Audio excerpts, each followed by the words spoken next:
So now let's talk about information security threats and attack vectors. Let's talk about why hackers do what they do and some of the top attack vectors and some of the top threat categories and the types of attacks and information warfare. So I think we need to talk about what a vector is. A vector simply means the direction that the attack is coming from.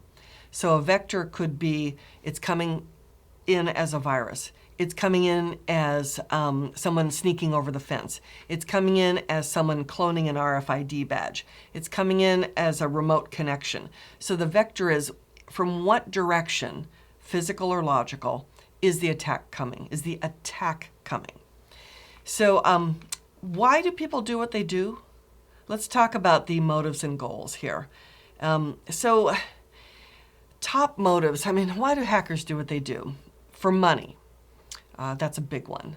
For bragging rights, because they are a hacktivist, because your business or your whatever does something that they really hate, and it works against their cause.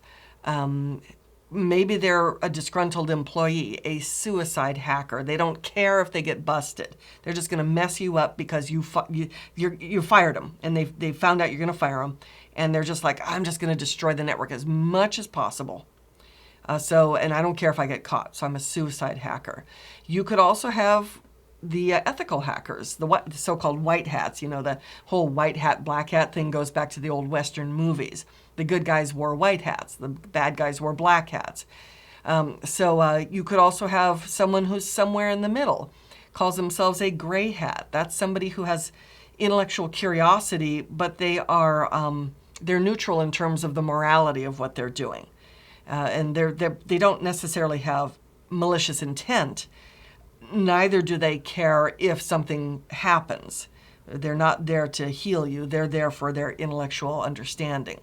So there are lots of things. Maybe we want to disrupt the business. Maybe we want to steal their data. Maybe we want to change their data. Maybe we want to cause chaos or disrupt critical infrastructure. Maybe we have religious motives or political motives. Or maybe there are military objectives. Maybe we're out to destroy an organization or get revenge. So the motives there are, why does anyone do anything malicious, right? Top attack vectors, they're actually cloud computing threats. What is the cloud? Well, it's basically a data center that someone else runs that you connect to, typically across the internet, using a browser typically, to access something. So like your website is going to probably run in the cloud. And when we say the cloud, that's kind of funny because it's meant to be sort of like this gray area that you don't need to know or care about, and it's accessible from everywhere. But it's actually physically a whole bunch of data centers that are run by unrelated companies, competitors actually, all trying to offer you a convenient service that you can access from anywhere.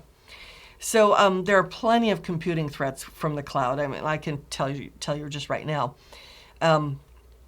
Cloud offerings have three basic types. There's software as a service, platform as a service, infrastructure as a service. Now, this is not a class on cloud computing, but software as a service is basically, I want a database, and I just want a database, and I'm going to set up some tables, and I'm going to put some data in, and I'm going to define the users. When you have something that simple as SaaS, it's up to the provider to provide all the security. But when you start talking platform as a service or infrastructure as a service, platform as a service is basically either give me an operating system and I'll do everything I want with that operating system, include installing applications, or give me a collection of related tools so I can build something on it. That's platform is kind of a loose term. When they give you that, security's on you, babe. They don't care about if you patched your Ubuntu server or your Microsoft server properly. They're just they're just standing up the server and saying, have at it.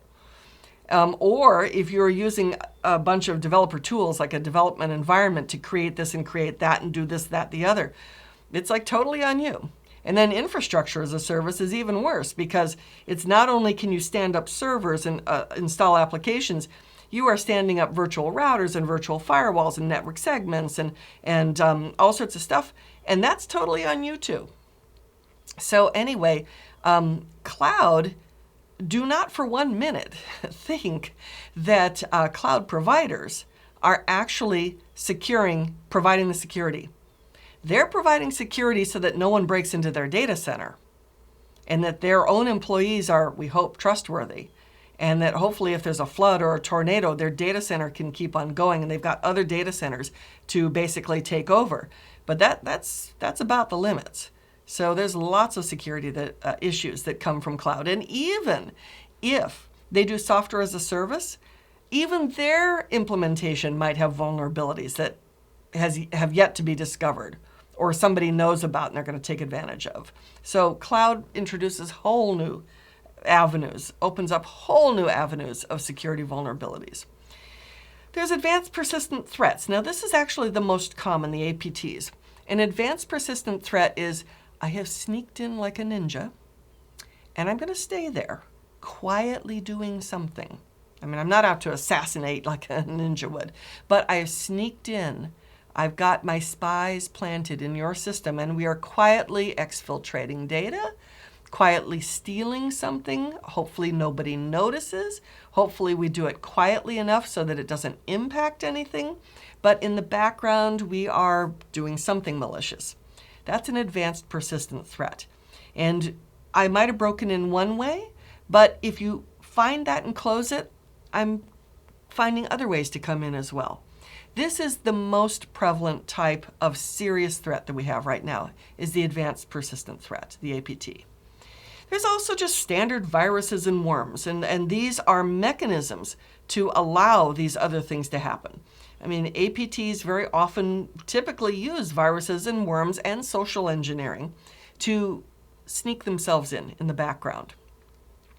There are threats to mobile devices now, and threats to Internet of Things devices, like wearable stuff like your Fitbit and stuff like that. There are whole new avenues. We don't even yet know the IoT threat landscape yet. It's too new. And don't forget, your phone is a small computer. We have botnets, and I've discussed that already. This is armies of compromised machines, just your everyday, your Aunt Lucy type machines, your Uncle Ernie type machines that have been compromised, that are functioning normally, but they're also in the background under someone else's command. And you have insider attacks. This is a very common problem with companies. You'll have people on the inside that are making something possible. They're either disgruntled or they're unwitting, but usually it's on purpose and malicious. So some categories of information security threats. You could have threats to networks, threats to hosts, that means computers, threats to applications, which are running on hosts, and you really should be thinking of your threats and your categories as people, processes, and technology. And so people, because the social engineering aspect. Processes could be business process. The way we do something, the method in which we do something allows for certain things to happen, or even the technology that you use. So think about the people, the process, the technology. Threats to the network would include gathering information, sniffing, spoofing, which means pretending to be something that you're not, typically changing a MAC address, an IP address, or pretending to be an email sender that you're not. Session hijacking. People have normal connections and you take them over. Man-in-the-middle attacks. Someone makes a connection to a wireless access point or a connection to a server, and you insert yourself in the middle so that here you are in the middle here, so that all their communications, you're relaying them. These two ends think they're talking to each other, but in the meantime, you're capturing everything they're saying, everything that's going back and forth. Man in the middle. We could have DNS and ARP poisoning. Now, one thing that makes these session hijacking and man in the middle possible is through redirecting people to where they shouldn't be. So, when you look up something in DNS, DNS is basically like the old telephone directory assistance. I know the name of a server, I know the name of a website, I just don't know its IP address. So I do a DNS lookup. Well, I as a user don't do it, my computer does it in the background. What if we were able to compromise the DNS server or anywhere down along the way, all the way down to you, and instead of you going really to Google, you're going to some fake site and putting in credentials, or maybe we do this, you think you're going to Facebook, you think you're logging into Google, you think you're logging into your bank or something, and you're really logging into a fake site. And we can do it typically through DNS, but there are other ways as well. ARP poisoning is, I have an IP address and a MAC address. Now, you should know this already from networking. If we're talking about terminology and you're not familiar, you don't have this underlying background, when I say a word that's not familiar, and if I don't define it properly, you need to pause this video and you need to go do a quick Google search on it. So we assume you have this networking background already, and I'm trying to define as we go, but if there's this and that you don't know that well, pause the video and read up real quick so that what I say has context and meaning to you. So ARP poisoning, before I can transmit a packet out the door, out my interface, I have to have an IP address and a MAC address. Let's only talk TCP/IP. Let's not talk about, right now we're talking TCP/IP LANs, so like Ethernet and Wi-Fi, okay? Let's not talk about any other technology at the moment. So I need an IP address, I need a MAC address. And I have to have both of these in my packet before it can go out the door. And the reason why is that the MAC address is the thing that the network card is actually looking for. It's not really looking for an IP address, it's looking for its MAC address. ARP poisoning is basically telling everybody, typically through ARP requests, or actually usually ARP replies, saying, hey, I am MAC address so-and-so, when you're not really. Because you'll have a client and you'll have a server. They'll each have IPs, they'll each have MAC addresses. On a LAN segment, it is the MAC address that matters more than the IP address. There's a mapping between IP and MAC, but the network cards are listening for the MAC address. And so ARP poisoning is where we deliberately maliciously change the IP to MAC mapping. So let's say that I've got client MAC A, server MAC B, hacker MAC C, okay? And in the normal course of activity, as these machines are talking, the switch and everybody else within that broadcast segment will notice that this IP address is MAC A, this one is MAC B, this one is MAC C. But if I, as an attacker, can start sending out bogus ARP statements saying, oh, this node also is not only MAC C, but it's also MAC A and MAC B, the switch and others are going to be sending me the traffic when I have no business getting it. That's ARP poisoning. So ARP poisoning is a very common attack type, and we'll be seeing how to do all of these shortly. Password attacks, of course, we can try to crack passwords or guess them. We can have denial of service attacks, where we're basically flooding, well, it doesn't have to just be flooding, but we are basically trying to consume all of the resources. Denial of service, you can either consume up all the network bandwidth, you can consume all of the CPU power, all of the memory, all of the disk space, all of the allowed connections by a server, so that the resource, whatever it is, that server, can't function normally for normal clients. So that's denial of service. Or, similar to password attacks, we have stolen encryption keys. Or we are attacking the firewall or intrusion detection. More about all of these later. Attacks against hosts. A host is simply a computer or an end device as opposed to a network. So in a network you have end devices, and then you have intermediate devices such as switches and routers on the network. So when we say host, we're talking the end devices. Your desktop, your laptop, your phone, a server, something like that. So the host could have malware. We could be trying to footprint it, which means we're trying to do some reconnaissance and figure out what is the version of the operating system. We could be actively trying to get people's passwords. We could be actively doing denial of service. We could be trying to execute malicious code arbitrarily. We could just do intrusions and have unauthorized access. We could be trying to increase our privilege level. You know, very often when you're penetration testing, you get in as just a normal user. Like I send a link to Susie Q. She launches something, it's running as Susie Q, but she's not an admin, so I need to escalate privilege.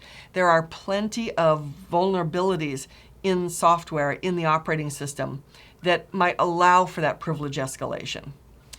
There's all sorts of things like backdoor attacks and physical threats. So backdoor attack is, typically I want to leave a backdoor so I can come in quietly, not have to do the original exploit. Now I just come in quietly through a backdoor. Backdoor could be just a user account I've created, a netcat listener that just like a server opens a port and I make a connection directly to it. So these are possible backdoor attacks. I don't want to do that flashy exploit payload thing again. I just want to quietly come in afterwards. And very often the backdoor attack is the payload. So I break in the door, but now I just want to plant a little thing where I can just get in quietly, and that's my backdoor. And there's also, of course, physical threats. I mean, you can have all sorts of logical lockdowns, but somebody comes in and steals the hard drive, you know, or there's a hurricane and the whole area, the first floor is completely flooded and underwater. Or so, I mean, there are physical attacks as well. Or there's a fire or something that physically damages or causes the system to not be available. We can have threats to applications because, of course, you don't want to have a computer that's just a computer. You want it to run something that's useful to people, right? So we can have application threats. And so many computers, what we connect to is services across the network. Those are applications. Or you can have user-launched applications that also have vulnerabilities. Acrobat Reader or Office or a browser or Windows Media Player or all sorts of other applications.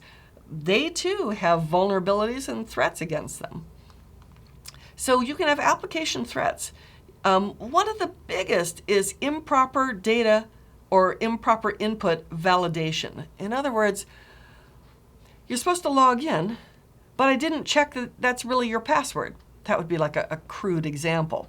Or you're supposed to only put in your first name, X number of characters, but instead you gave me this huge long string and I can't stop you. I can't validate the input, I can't stop, which forces me to overflow and past my own allocated amount of memory and start overriding the other surrounding memory addresses that now can run in system privilege, and maybe they'll start executing my malicious code. So improper input validation, we're going to be looking at that in much greater detail in other modules. We just people aren't authenticating properly. Or once they authenticate, they're not being authorized properly. So authentication is proving your identity. You do it with a username and password. That's the simplest way. You do it with a token, a smart card, something, or a combination, or a biometric scan, you know, some kind of combination of things to prove your identity. That's authentication. Authorization is, once you've proven your identity, what are you allowed to do? So we could have attacks against both authentication and authorization. Or the thing has not been configured properly for security. Or we break in and we start stealing information, or we start exfiltrating the data or the information. There's information disclosure. Or we're trying to take advantage of people's connections, their sessions.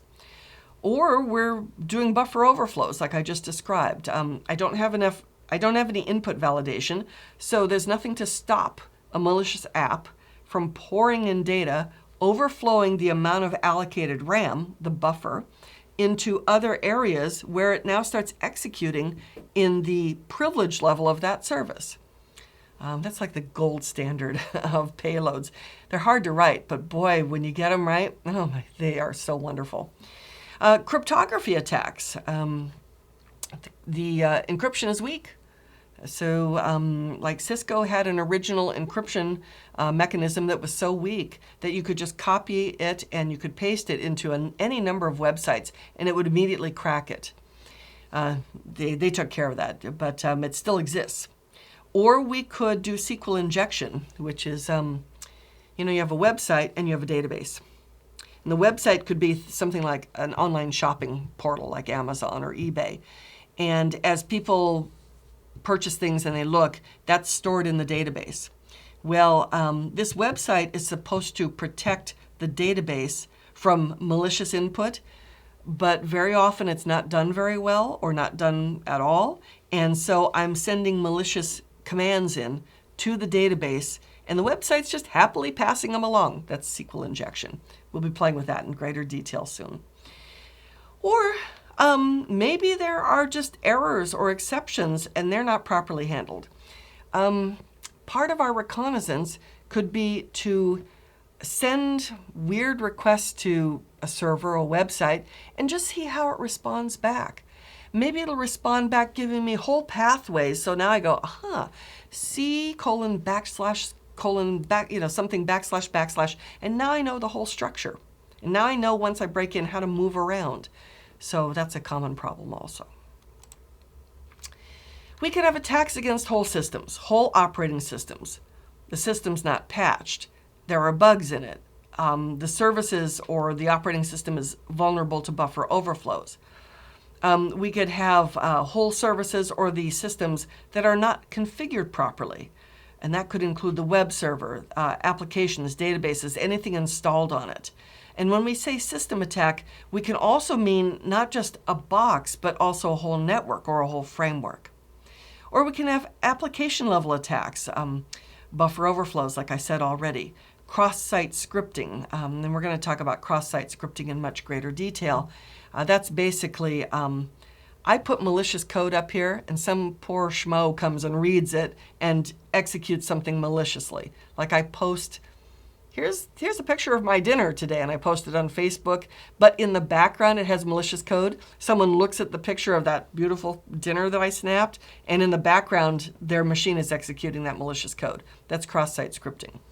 Or we could have SQL injection, like I said, or man in the middle, like I had mentioned, or I take over your session, or I do denial of service. Or we could have what's called shrink wrap code attacks. Shrink wrap code is simply, I bought it off the shelf, and as soon as I open the box or as soon as I install it, I'm now paying for it. So I've basically broken the seal, even if I'm just downloading and installing, as opposed to buying a box and unwrapping it. Shrink wrap attack. That means that the application shipped with settings or configurations that are either vulnerable or defaults that should be changed, and they say you should change it and nobody does, or somebody doesn't do it. So these are all possible system attacks. So what is information warfare? It's the use of information and communication, one group, one nation, one company against another. So ICT, we don't use this term in the West so much. ICT is information communication technology. We tend to say IT, information technology, but in Asia or in Africa, they'll say information communication technology, ICT. So that's what that is. We could have information warfare that is offensive or defensive. So if it's offensive, I am attacking somebody else's ICT assets. I'm attacking their website, their web server. I'm sending malware attacks, man in the middle, system hacking. On the defensive side, I'm trying to prevent and deter and alert and detect and have emergency preparedness and emergency response. So that is information threats and attack vectors.